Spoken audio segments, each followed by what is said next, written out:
Hey, welcome back. Hey, if you got a couple minutes today, I can maybe show you some cool stuff. Once again, we're in Fusion 360. Um, this is a great engineering modeling package, and it has CAM built into it as well. Engineers can use it, designers, drafters, anybody who likes to tinker with things. That's pretty awesome. Um, if you're a student or a hobbyist, it's free. And even if you own a company, it's very affordable compared to some other um, software packages that are out there. So what we're looking at right here, this is the model that I received from Avid CNC out in the Northwest. Um, this is what I've purchased. This is a kit. This is a 2 feet by 3 feet working area for a CNC router. And this is what I'm going to use in my little company. It's pretty cool. It's got a dual gantry drive. It's got a spindle. I can't wait to get it put together and kind of get the baby running. So using Fusion, and what I've done is I've also kind of created a model for my the bench that this piece is going to sit on to kind of present it at the correct height for me, about 37 inches or so, 38 inches off the ground. It's very similar to a workbench I have in my shop too. It's just a little shorter and not quite as long. And I'll show you that as well. It's got some cool stuff, kind of, if you're a nerd like me, you might kind of dig it. So hang on, we'll go down into my shop and check that out. All right, so hey, let's check this out. So this is the bench, or this is some of the parts for the bench that I'm going to use for my router. There's two sides of it. There's two sub-assemblies, and it's basically going to be the same as this bench here next to my wall here, just a little shorter, a little smaller, and it's based.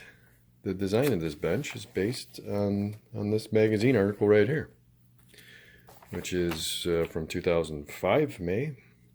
Workbenches and toolboxes from Popular Woodworking. It's really a pretty well done article. It shows a lot of the details of making a bench. Pretty straightforward, not too complicated. Just some basic tools. And what I've done is, instead of using their joinery process or details as outlined in the magazine, I've kind of used something from Fine Woodworking. These floating tenons. This is really pretty cool. Lon Schleining. This is from 2002.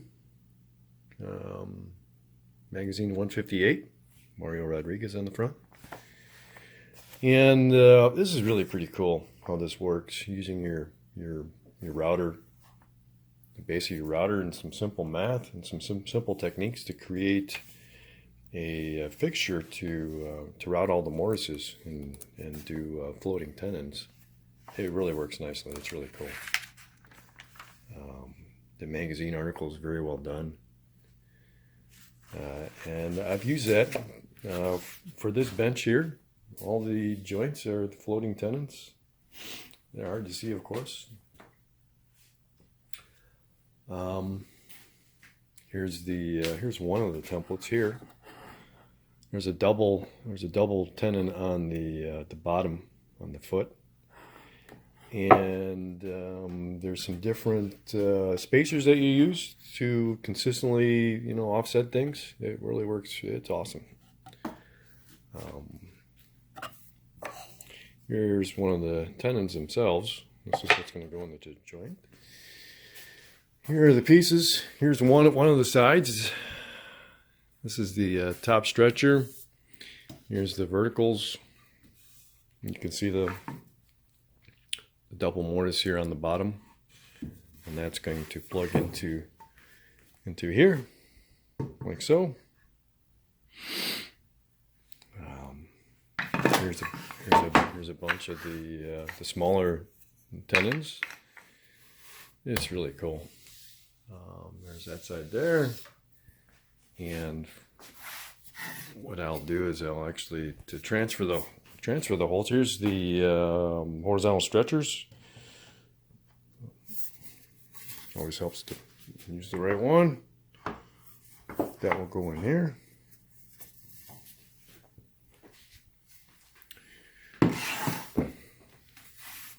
This guy, it's got the through hole for the hardware. This guy goes into here, and then I do my final drilling of the hole for the hardware.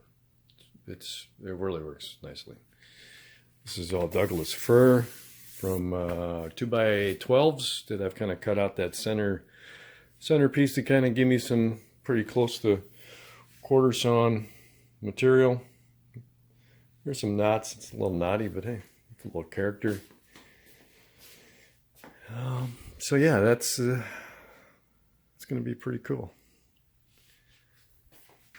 And over this way, and here's all the pieces for the router. There's two electrical boxes, and it's got a double gantry. It's a lot of stuff. Can't wait to start putting it together. So I got to get busy. See you later. Bye.